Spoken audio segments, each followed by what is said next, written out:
I want you to meet someone. His name is Leo. Now, Leo has lived with diabetes for 35 years, and for most of that time, his life has felt like, well, like it's been drowning in numbers and confusing advice.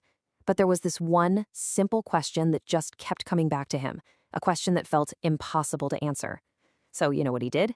He decided to stop guessing and go on a quest to find the truth for himself. This was it. This was the question that started the whole journey. He wasn't looking for some generic answer from a textbook or a blog post. He wanted to know what was the best fruit for him. And that's how his 20-day, 20-fruit experiment began, with his blood sugar meter as his only guide. So yeah, Leo's journey is really a story of discovery. He set out with his mission to test 20 of the most common fruits up there.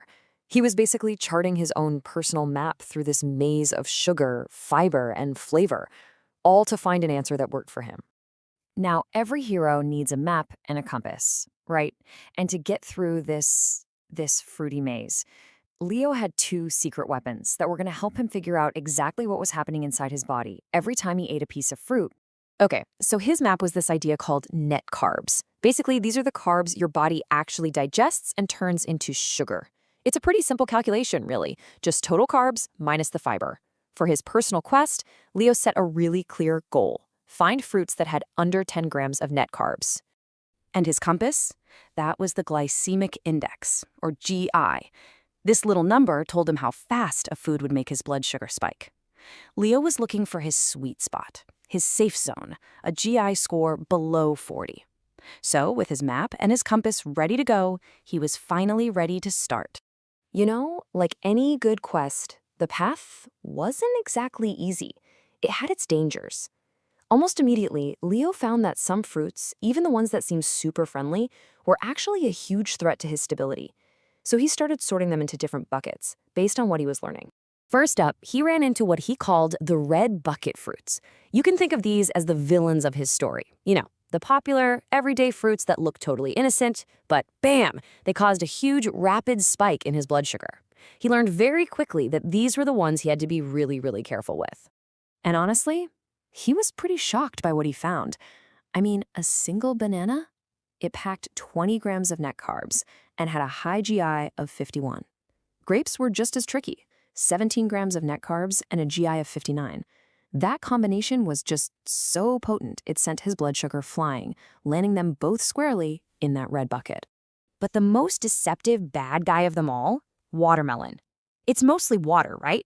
So the carbs are pretty low. But its glycemic index was an unbelievable 76, the highest of any fruit Leo tested. He figured out that a little bowl was okay, but anything more than that and his levels just went through the roof. It was all about portion size. So after navigating those red bucket dangers, Leo found a middle ground, the yellow bucket. These fruits weren't exactly villains, but they weren't his allies either. They were kind of a compromise. He could manage them, but only if he was really careful. In this bucket, he found fruits like apples and pears. Their GI was pretty good, but their net carbs were just a little too high for comfort. He was actually surprised to find out that blueberries had a higher GI than he thought. What he learned was, yeah, he could enjoy these, but a single medium-sized fruit was his absolute max. And in this part of the maze, Leo stumbled upon a hidden trap. See, if you take a yellow bucket fruit like an orange and you juice it, well, you strip away all that protective fiber. All you're left with is basically sugar water. And just like that, a manageable fruit becomes a red bucket problem. That was a lesson he definitely learned the hard way.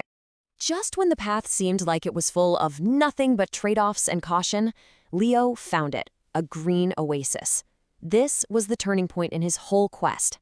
He had finally found the fruits that were truly on his side, his allies in this journey for stable blood sugar.